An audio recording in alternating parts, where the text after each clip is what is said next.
What's going on, guys? It's Coach Steve here, episode 7 of the Playbook, and here we have Bardock.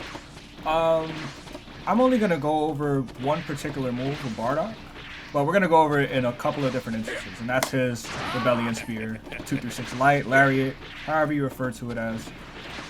It's very important to know when you can take your turn against Bardock, and when he's still pretty much able to just keep his pressure going. And you're going to see this move a lot in all levels of play because it's just a very, very strong move, very fast, but we'll get into that in just a moment. Now, as always, it's always important to understand the frame data of the particular move you're trying to deal with. So we'll start with the startup and the block stun. Alright, so 10 frame move, -5 on block. Under normal circumstances, it would pretty much always be your turn.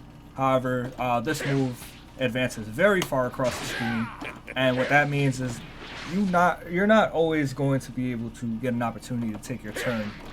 Some characters have shorter limbs than others to challenge them, and sometimes you would have to chase Bardock if you were to like backdash after Lariat and then do it again or something like that.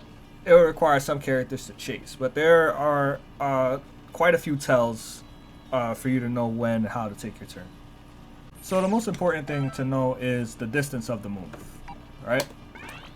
But before I show you that real quick, just a quick note that even at the furthest range, the Lariat will still be -5 on block. So some moves in other fighting games, distance traveled like affects frame data. In Bardock's case, it only affects his startup. So it goes from a 10 frame move at best to a 14, 15 frame move. But the reason why the distance is important is because that affects how you can challenge Bardock. Alright, so I have Bardock here on the other side, ready to do a stand jab to take his turn because I'm -5 at all distances.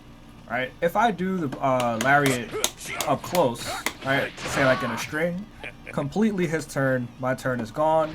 If I try and backdash, his jab will catch the backdash, right? Whereas, if you were to block the Lariat like here, I can backdash out, and he has to choose a different way to challenge me, or he can just wait, right? Typically, the best way to safely take your turn is to dash block this particular kind of Lariat. Right? So I'm gonna do this. Be a little hard, right?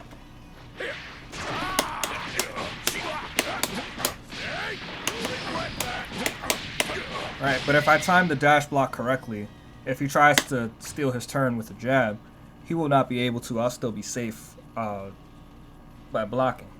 And then my 2L, or whichever button, 2L, 5L, will come out later.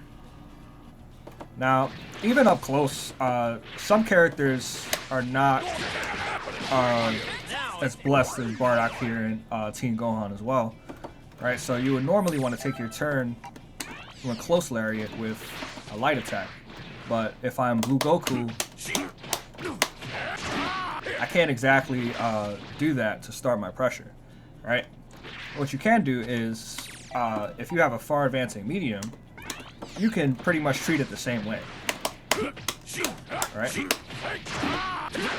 So that medium claps me if I try and backdash it at the closest distance, which is important, right?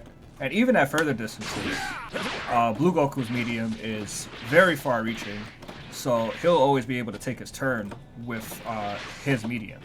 And since it's a 10-frame button, my 5L will not be able to beat out his medium. So I pretty much have to accept that my turn is lost. There is one very important instance where Lariat is blocked, and that is when you block a grounded Lariat in the air. Right? This is the one and only time that the frame data will alter. So he's still registered to take his turn with the jab there. However, right, if I time that a little bit better, he will always lose, always get counter hit, because Lariat on landing when they're jumping is +1 on block instead. So it is still Bardock's turn. Right, it says +5 because I have him in pre-jump frames. Alright, so I can just take that off real quick. But you'll see that that Lariat is +1 on block. And there you have to accept that Bardock is still on your ass and you cannot just press a button just yet. You see a lot of times people get counter hit this way, and that is the reason for it. So all in all, just remember when you're trying to deal with Bardock's Rebellion Spear, you have to factor in the distance he's at, you have to factor in the buttons that you have available, and if you're blocking it in the air or on the ground. There will definitely be a part 2 of the playbook for Bardock, but for now, thank you guys so much for tuning in. Next time on the playbook, we will be covering Yamcha. So you guys take it easy.